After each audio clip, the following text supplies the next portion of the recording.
আসসালামু আলাইকুম ভিউয়ার্স, এই মুহূর্তে ব্রেকিং এবং এক্সক্লুসিভ তাজা খবর নিয়ে হাজির হলাম। এবার যে বিষয়টা উঠে আসলো, এবার শেখ হাসিনার বিরুদ্ধে হত্যা মামলা দায়ের করা হয়েছে এবং সেই সাথে 2 মন্ত্রী, আইজিপি সহ আসামি আরও 6 জন। তাহলে বুঝতেই পারছেন এই 7 জন কারা, কাদের বিরুদ্ধে মামলা করা হলো। এই ওবায়দুল কাদের তো আসেনি, আরও কাদের বিরুদ্ধে এই মামলা করা হয়েছে এবং তাদের বিরুদ্ধে বিচার কার্য অবশেষে শুরু হতে যাচ্ছে, সে সকল বিষয় নিয়ে এক্সক্লুসিভ একটি রিপোর্ট জানতে পারবেন। কেউ রক্ষা পাবে না। কাদের বিরুদ্ধে হলো সে বিষয়গুলো অবশ্যই আপনারা জানবেন। এরপর যে আরও এক্সক্লুসিভ তথ্য জানতে পারবেন, অবশেষে কিন্তু এবার বেরিয়ে আসলো। আইসিটি মন্ত্রণালয়ের দায়িত্ব পেয়েছেন মোহাম্মদ নাহিদ, একজন সমন্বয়ক। তিনি যে তথ্য এবার বের করে দিলেন তা সত্যি অবাককর। এবার ইন্টারনেট বন্ধ করেছিল আর কেউ নয়, এই পলকের নির্দেশেই। সেই পলকের বিরুদ্ধে কি ব্যবস্থা নিতে চাচ্ছে এবং আরও কি তথ্য এই পলকের বিরুদ্ধে বের হলো, ইন্টারনেট কেন বন্ধ করেছিল এই পলক, তার বিরুদ্ধে কি ব্যবস্থা নেবে, সে সকল বিষয় নিয়েও থাকছে এক্সক্লুসিভ একটি রিপোর্ট শেষ অংশে। এতক্ষণ শুনছিলেন শিরোনাম, এবার বিস্তারিত। চলুন এবার আমরা যে বিষয়গুলো তুলে ধরি, কারা কারা এই হত্যা মামলার মধ্যে আছেন এবং সেই সাথে আওয়ামী লীগ নেত্রী এই সদ্য শেখ হাসিনা যে পদত্যাগ করেছেন তিনি সহ সাবেক 2 মন্ত্রী সহ মোট 7 জনের বিরুদ্ধে হত্যা মামলা করা হয়েছে। মঙ্গলবার ঢাকার চিফ মেট্রোপলিটন ম্যাজিস্ট্রেট আদালতে রাজধানীর এক ব্যবসায়ী বাদী হয়ে এই মামলা করেন। আদালত সূত্রে জানা গেছে, এই সাবেক প্রধানমন্ত্রী ছাড়াও সাবেক সেতুমন্ত্রী ওবায়দুল কাদের, তিনি আওয়ামী লীগের সাধারণ সম্পাদক ছিলেন এবং সেই সাথে সাবেক স্বরাষ্ট্রমন্ত্রী আসাদুজ্জামান খান কামাল, পুলিশের সাবেক মহাপরিদর্শক আব্দুল আল মামুন, ডিএমপি কমিশনার হাবিবুর রহমান, ডিবির সাবেক প্রধানী হারুনুর রশিদ এবং সেই সাথে ডিবির যুগ্ম কমিশনার বিপ্লব কুমার সরকারকে আসামি করা হয়েছে। এই মোট 7 জনকে। এছাড়াও অজ্ঞাত পুলিশ কর্মকর্তা বা পুলিশ সদস্যদেরও, তৎকালীন সরকারের ঊর্ধ্বনত কর্মকর্তাদেরও অজ্ঞাতনামা হিসেবে মামলা করা হয়েছে।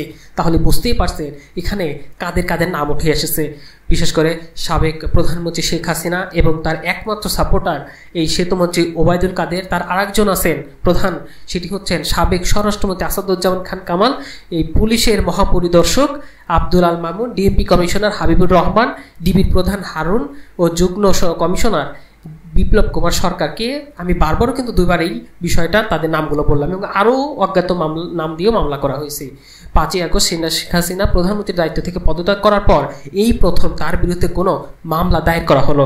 মামলার বাদী হয়েছেন আদাবর এলাকার বাসিন্দা ব্যবসায়ী SM আমির হামজা শীতল। তিনি একজন সচেতন নাগরিক হিসেবে একজন নির্বাহী নাগরিক হত্যার বিচার চেয়ে এই মামলা ঠুকে দিয়েছেন। আমির হামজা শীতল বলেন, তিনি অর্থাৎ বিবেকের তাড়নায় আমি এই মামলা করেছি।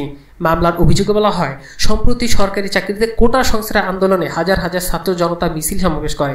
শান্তিপূর্ণ মিছিলে দেশের বিভিন্ন এলাকায় নির্বিচারে গুলি চালানো হয়, বহু ছাত্র জনতা নিহত হয়। 19 জুলাই মোহাম্মদপুরে বসিলার 40 ফিট এলাকায় ছাত্র জনতা শান্তিপূর্ণ মিছিলে সমাবেশ করেছিল, সেখানেও পুলিশ নির্বিচারে গুলি চালায়। রাস্তা পার হওয়ার সময় স্থানীয় মুদি দোকানদার আবু সায়েদ মাথায় গুলিবিদ্ধ হন এবং তিনি ঘটনাস্থলে মৃত্যুবরণ করেন। মামলার আর্জিতে আলো বলা হয়, নিহত সায়েমকে তার গ্রামের বাড়িতে পঞ্চগড়ে বোদা উপজেলার নতুন বস্তির প্রধান হাটে নিয়ে দাফন করা হয়। তার মা, স্ত্রী, ছেলে, সন্তান সেখানে থাকেন। এই কারণে তারা ঢাকায় এসে মামলা করতে অপারগ। এজন্য বিবেকের তাড়নায় আইনের শাসন প্রতিষ্ঠার জন্য তিনি এই মামলা ঠুকে দিয়েছেন বলে জানান এই আমির হামজা শাতিল। তিনি আরও যে তথ্য দিয়ে বলেন, মামলার অভিযোগে বাদী হয়ে আরও বলেন, সাবেক প্রধানমন্ত্রী শেখ হাসিনা কোটা সংস্কার আন্দোলনে কঠোর হস্তে দমন করার জন্য বরাবর নির্দেশ দিয়েছেন। ওবায়দুল কাদের ও স্বরাষ্ট্রমন্ত্রী আসাদুজ্জামান খান কামালের নির্দেশে পুলিশের আইজিপি ও ঊর্ধ্বতন কর্মকর্তা অধীনস্থ পুলিশদের নির্দেশ দিয়ে মিছিলে গুলি চালায়। পরস্পর যোগাযোগে আসামিরাও হত্যাকাণ্ড ঘটিয়েছে, কাজেই এর বিচার হওয়া প্রয়োজন। মামলাটি থানায় এজাহার হিসেবে নেওয়ার জন্য আবেদন জানা হয়েছে বলে বাদীর আইনজীবী মোহাম্মদ মামুনুল মিয়া জানান। এ সকল বিষয় যখন একের পর এক তথ্য উঠে এসেছে, তাহলে বুঝতেই পারছেন কতটা ভয়াবহ ঘটনা ঘটেছিল সেদিন। এটা তো শুধু একজনের জন্য মামলাটা করা হয়েছে, কিন্তু এভাবে যদি আরও এগিয়ে আসে সর্বস্তরের মানুষ, তাহলে এই সরকার এবং তারা মন্ত্রী আমলাদের বিরুদ্ধে আরও কত মামলা হবে তা কিন্তু সত্যিই অবাককর। পুলিশের গুলিতে নিহতের ঘটনায় এই শেখ হাসিনা সহ 7 জনের বিরুদ্ধে যে মামলা হলো, এই বিষয়টা আপনারা কীভাবে দেখছেন এবং তাদের বিচার কার্য কত দ্রুত সম্ভব সেটা নিয়েও কয়েকটি মন্তব্য কিন্তু আপনারা জানাবেন।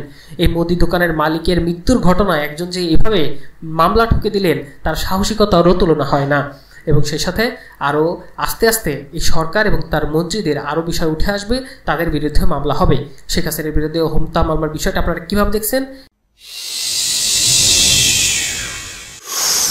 এদিকে এবার আপনারা কিন্তু এবার অবশেষে কিন্তু আসল ঘটনা জানতে পারবেন। এবার অবশেষে যেটা ধারণা করা হলো সেটাই কিন্তু বাস্তব হলো। ইন্টারনেটে কোনো সাইবার কোনো হামলা হয়নি, এবং সেই সাথে এইখানে যে ওই আমাদের বক্স টক্স না কি পলক সাহেব বলেছিলেন যে ডাটা সেন্টার নাকি পুড়িয়ে দেওয়া হয়েছে, দুর্বৃত্তরা নাকি পুড়িয়ে দিয়েছেন, পলকের এমন দাবি অবশেষে মিথ্যা প্রমাণিত হলো।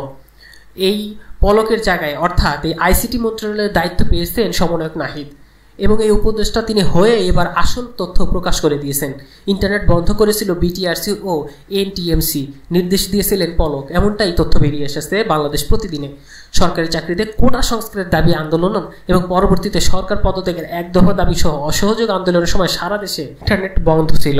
সেই ইন্টারনেট কেন বন্ধ ছিল অবশেষে সে বিষয়টা এবার স্পষ্ট করে ফুটে উঠেছে। ইন্টারনেট বন্ধের নির্দেশ দিয়েছিল সরকারি দুটি সংস্থা বিটিআরসি ও এনটিএমসি, দুটি সংস্থায় পলকের নির্দেশেই বন্ধ করে দেওয়া হয়েছিল।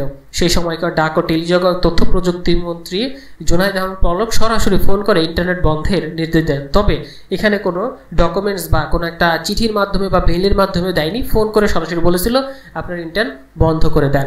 সংশ্লিষ্ট সূত্রে তথ্য জানা গেছে, যদিও সরকারি সংস্থাগুলো ইন্টারনেট বন্ধের বিষয়টি স্বীকার করেনি, তবে ইন্টারনেট বন্ধের বিষয়ে জুনায়েদ আহমেদ পলক জানিয়েছিলেন ইন্টারনেট অবকাঠামো অগ্নিসংযোগের কথা। জানা গেছে 15 জুলাই রাত 12:30টার দিকে বিটিআরসির ইঞ্জিনিয়ারিং অ্যান্ড অপারেশন বিভাগ থেকে হোয়াটসঅ্যাপে শাহবাগ ও ঢাকা বিশ্ববিদ্যালয়ের রাজু ভাস্কর্য এলাকার মোবাইল ইন্টারনেট বন্ধের নির্দেশ দেওয়া হয়।